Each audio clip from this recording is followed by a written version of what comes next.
Hey, hey, hey. Time for another out of this world story from rSpace. Mine didn't care. He told me his cheating was a great opportunity for character development for me. 9 days after telling me, through me pressing him, that he had screwed multiple prostitutes, he approached so many girls in person in broad daylight and spoken to girls on dating apps. He, genuinely perplexed, asked me why I was still upset after laying everything on the table 9 days ago. Because, after all, it had been 9 days, right? Why can't you just get over it? The days after this, he told me that he didn't regret it, that he would do it again, but that as a silver lining, I should know there was nothing wrong with me. I didn't cheat because you don't satisfy me, he said. I was his perfect woman in every way, he said. He told me not to read too much into his actions because of the aforementioned. He affirmed that I did everything for him. I cooked, I cleaned, I did everything in the bedroom. I'm intelligent, popular, educated, the cool girl, the envy of his friends in comparison to their partners. And yet, here we were. He said there was no reason for what he did. He was completely cognizant. He just wanted to try something different. It's all totally innocent and totally not a big deal. He asked me why I was so upset. He asked me why I was upset over something as trivial as sex when I meant more to him than these hookers, because he had an emotional connection to me. He was in love with me. I should know that. I was stupid for thinking any of his actions meant something other than meeting his physical needs. Of course, nobody can shine a light on me, his first girlfriend of 8 years since high school. So, what's the big deal? And why the excessive tears? When I cried silent tears, he speculated that I was mentally ill for daring to have this very natural, albeit subdued, emotional reaction. He asked me to see somebody, a professional. He was worried for my mental health and concerned that I would fret over something so average. He called my parents, and it cowed me into submission because I didn't want to tell him the reality of what happened, and I wanted to convince them everything was okay. In the end, after days and hours of exhausting circular and dizzying conversations, he prided himself on giving me something, this series of events, that would be a shock character development for me. Here you go, I cheated on you, brutally. I'm unrepentant, and I taunt you for it for hours. Yet, aren't you thankful that this will shape you into a better, stronger woman? He said he did me a favor in this respect. With gaslighting this severe, I thought I was fully mental. I couldn't leave him because my self-esteem and sense of self and sense of judgment was slowly being eroded since the age of 15. He told me not to work. He became sole provider. It was my house, but he said it was his house, and somehow, through verbally saying this, I was in such a distorted reality that I believed him. So I stayed. From New Year's to the beginning of February 2020, I had begun disassociating. A month passed by in a day. I would stand alone in my kitchen and retch into the sink, not knowing that my body knew he was a sickness before my mind did. One night, I had an absolute breakdown. It was disgusting, and he looked at me with such contempt as I was at his feet. He kept repeating in a husband whisper, "Get over it," over and over and over again. Even when I was screaming for him to just leave me alone, to stop saying that sentence.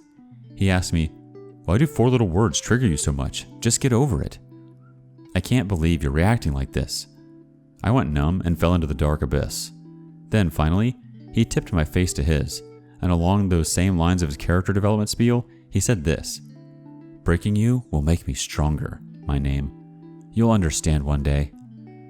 If you encountered one of these people of the same nature my ex was, you already know that they are soulless beings. Some people really do lack any and all feeling, empathy, and they rely upon good-natured people like us to continue to think they have changed and to feed their narrative, their narcissistic supply. There are those who care, like us, and there are those who do not, like them. Oftentimes, although we become experienced with knowing these people, oftentimes it's too difficult to discern who amongst us is like them. Take your experiences in stride, and going forward, know that anyone can be like this. At least now, we have the experience and tools to identify them before they become too enmeshed with our lives. I know that what I have endured is inhumane, and something that can only be described as psychological terrorism and bastardization, along with the horrible aftermath of being cheated on. I'm okay, but sometimes I just punish myself and wonder how such a confident and forthright woman such as myself ended up in this position.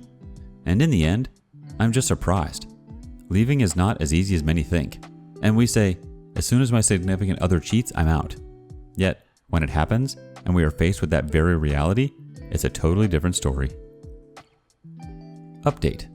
Firstly, It appears this wasn't obvious in my first post, but I should have made it clear that we are no longer together and that I am safe, well, and thriving despite the pandemic.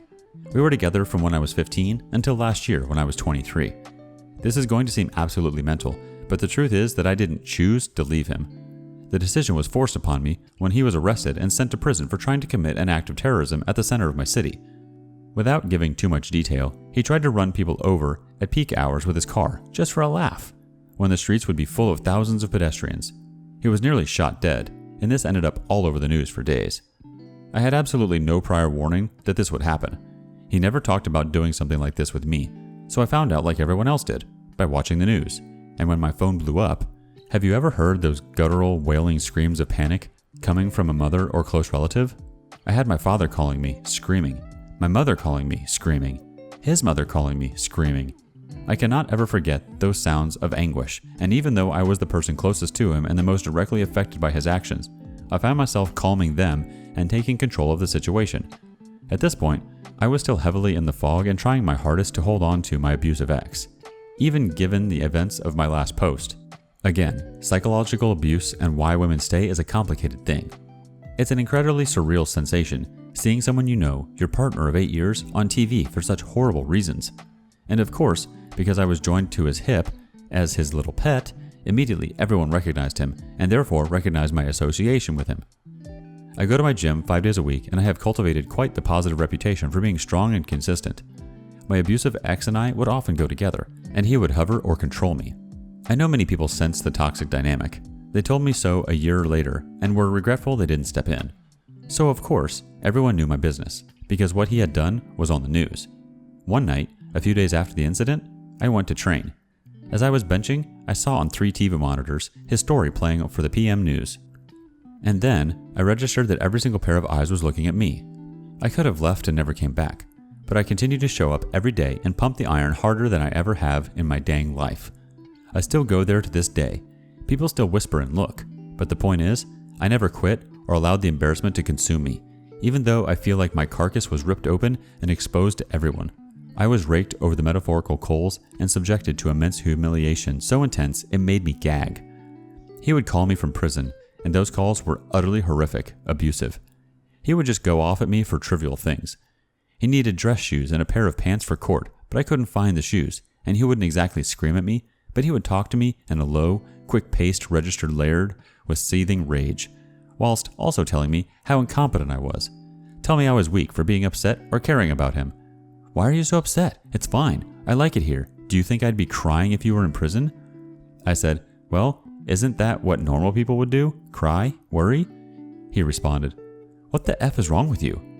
His parents were shelling out tens of thousands to get him out. When conversations surrounding him getting out, paying them back for this, sorting his life out, etc. came about, he would sneer and say things like, you think I'm paying you back? Get effed. I didn't ask you to help me. What the F is wrong with you? I don't need you guys. He'd start laughing hysterically at us and saying we were weak, dumb, and crazy.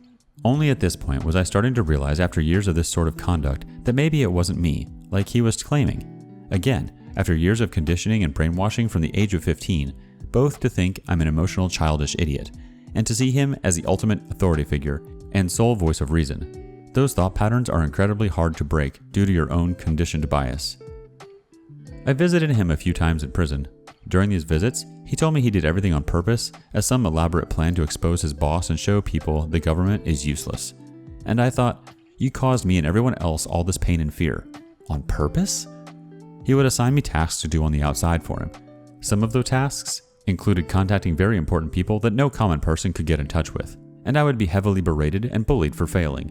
Still, I stayed by him even though this and all of the abuse I endured in my previous post. I was feeling very run down. I lost my life spark. I wasn't eating. I was working 2 jobs, and every spare moment I had to relax was spent talking to lawyers and researching, trying to free him. I cracked one day and started crying on the phone when I explained everything I was doing, and he barked back, "What are you doing? I've seen nothing." And still I did not leave. Again, as a good-natured people often do, we think, this person needs help and support. You can't give up on family. Even if they're treating you like S, they need help. It's only natural to turn inwards and blame yourself when none of your reality makes sense. During one visit, on my one day off from work, I drove the hour to see him. He was really cagey, really unhappy to see me. Very snappy, rolling his eyes, sighing heavily, and dismissive. I touched him with my knee under the table and he pulled away. I asked him if he had privacy in his room. He said, "No, I share it with another man." Trying to lighten the situation, I joked and said, "Oh, so there's no time to masturbate?" He said, No, there's time." And again I joked and said, "Oh, have you been thinking about me?" To which he replied, "No, not exactly," with a huge smirk forming. I asked him what he meant, and he started loudly laughing, right at my face, so loud that other inmates with their visitors turned to look at us. To not look like a prude, I tried to pass it off that I was in on whatever the joke was. He told me he had been remembering the time he spent with an ethnic prostitute who had the body of a 15-year-old. He told me they feed him better in prison than I ever did. That one in particular hurt a lot, because I killed myself bending over backwards to provide the life I was providing for him, paying 80% of everything, 3 cooked meals a day when I worked full-time and he was suspended from work for terrible behavior towards others and his boss. Cleaning up after him, doing his washing, and now I was doing everything in my power and draining myself financially to assist him in prison. When this particular visit ended, he nonchalantly and rather cheerfully said, "See ya," and started walking away without even a hug. The guards looked at me in pity, and my capacity to tolerate humiliation at this point had hit the roof. I drove home, but didn't make it far before I had to pull over on the highway. I absolutely lost it and sobbed and sobbed and sobbed deeply. At that moment, there was a physical sensation. It was like my chest cavity split open all the way to my head, and I became dual-minded. I had 2 heads. A part of me was thinking, he needs help, but the other half, for the first time ever, said, you don't actually need to put up with this. In our history, I had tried to break up with him at least once a year, and every time, he hoovered me back. Love-bombed me, manipulated me with his charisma. This time, though, I broke up with him for good through a phone call. "That's nice," he said. He claimed he didn't care, that it's fine. I said he wasn't hearing me. He said, "Are you doing this again, my name? I've seen this all before. Yeah, shut up. Moving on. You're not serious. Stop acting like a brat." He would redirect the conversation by saying things like, "Oh, you want to break up? That's fine. So anyway, next week is my hearing." And that was the last I spoke to him. He sent me a mountain of letters. Soon he realized I wasn't coming back. He would call and call. He expressed confusion as to why I wouldn't speak to him anymore. He reminded me that he loved me forever and treated me like a princess, and that I won't ever find someone more better suited to me than him. He had no idea why I was so angry.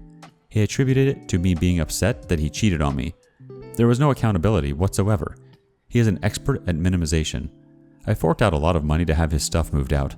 I had to tie up all loose ends, and at this point, in a monetary sense, I lost my home and all my savings. I had also lost, on a psychological level, my sense of self. My identity was tied into being his girlfriend. He made it so that my life revolved entirely around him, and I thought that's what loving girlfriends did. I also lost my confidence, my trust, my ability to make decisions and trust my judgment. It was a hard few weeks, and just when I was feeling hopeful that this too shall pass, COVID hit, and my country was locked down for nearly a year. I turned to the bottle and drank myself stupid morning till night, but only for a week. I couldn't let my feelings out at the gym anymore, and because he had isolated me for years, I had no friends and lost contact with others. I had no one but myself. But slowly, I began to feel a deep rage, and I rebelled against everything negative I'd ever thought about myself. I poured the liquor down the sink. I started doing a boot camp where I would wake up at 6 a.m. every day, cold showers, runs twice a day, backyard exercise, reading 100 pages a day, healthy eating, learning a language, just to prove to myself that I am capable of doing hard things. He never knew what I was truly capable of. The cherry on the cake is, after explaining with great difficulty what he did to me, to my parents and his parents, my mother in particular told me that he's suffering and that I need to go to him. She was opposed to me getting an intervention order and said if I do, that it will just make his situation worse. His father texted me asking if I was happy with myself, if I enjoyed my conquest of obtaining an intervention order. He told me to get over it, move on, everyone else has but you. He tried to fearmonger me into dropping the case by saying things like, "It may feel fun to play in court right now, but these things can become public and you don't want people to see you have done this." Which of course is absolutely false. And to add further insult to the wound, when my abusive ex was released a year later, start of 2021, my mother, being the charitable human she is, offered for him to stay and live in my childhood home with her and her partner, which I could now never return to help him get back up on his feet. My abuser was a very handsome, charismatic man who won them over, besides my dad, from the very beginning with intelligence and charisma. They thought I was crazy. He got into their heads too. And if you're wondering, no, I haven't disowned my mother. I have in fact forgiven her, because forgiveness is for the self, not others. And then, to end this novel, after being released from prison early 2021, after a year's term for his stunt in the city, he violated my intervention order 6 times, robbed a house, assaulted his father, tried to kill my family dog, and attempted to burn my and my mother's house down, all of which landed him back in prison a second time for another few months until now. My mother was so mad at me for getting an intervention order against him to protect my life, and now here she was doing the exact same thing. His own father obtained one too, the same father that asked me if I enjoyed my conquest, the same father that insulted I was overreacting and just trying to get revenge by causing his son more trouble by getting an intervention order. I guess we all make mistakes and have to experience something firsthand before we learn. You honestly cannot make this stuff up. I have forgiven his father too. Even if he is a misogynistic, arrogant, gaslighting rug sweeper, this man cannot look me in the eyes. And then, it does get mildly worse. Just recently, he was released from prison. What does he do? He goes and stands in the middle of traffic and gets hit by a car because he wanted to kill himself. 2 things. Firstly, I feel so sorry for whomever was driving that car. And secondly, the train station was only 400 meters down the road, if he wanted to do the job properly. He was in a coma for a week. I'm not a bad person, but I had my fingers crossed that this was divine intervention. But he woke up a few days ago. Now I look like the bad guy for still wanting to pursue an official intervention order when poor baby has just woken up from a coma. My mother's saying forgive and forget. Don't talk badly about him. He's in the ICU. I said, Mother, I'm a literal expert in the art of forgiving and forgetting. Don't forget that 99% of people would have dropped you out of their lives for the way you so brutally betrayed me to prioritize my abuser. He can talk, but it looks like there will be a long road of physical therapy ahead. And of course, he's asking for me, wondering where I am, why I haven't come to visit him. I know he will play the mental and physical health card to play the system to my disadvantage. I know he will probably claim that he can't remember the last 2 years and why I don't want to be with him anymore. And of course, my mother has gone to visit him at his bedside numerous times. And I say to her, when you hold his hand and sob at his bedside, remember what those hands did to your only daughter. I googled the brothels he used to go to. I identified one of the girls through his very specific description. For a while there, I was adverse to any girls of her specific ethnicity or girls with any features that matched hers. Then, one day, I couldn't believe it, but I saw her working in a pharmacy. I didn't need to buy anything, but I got something and went to her counter. I have no idea what possessed me. I was going to humiliate this girl the same way I was humiliated. But once I got to the front of the line, she asked me how my day was. And I said, good. Something inside of me realized that this girl was just a girl. She was rather simple, and she seemed a little disadvantaged. I was better than her in every way, but that's not what swayed me. I thought, she was just a girl, and prostitution is a unilateral decision that he made. He chose her from the lineup. It's not her fault. I made small talk, wished her a good day, and erased the last bits of negativity I had left from this whole saga. I'm really glad I got that out. Thank you for listening to my story. Sometimes I acknowledge that, had he have not been arrested, I would have most certainly continued to be still with him under his control. Divine intervention saved me, and I can't ever attest to what women and men go through when they make the decision to leave, because that decision was made for me. Even though my experience was exceptionally horrible, I suppose my abusive ex was right about only one thing. It really has been a successful exercise in character development, and through experiencing hardship, I am a much better person for it.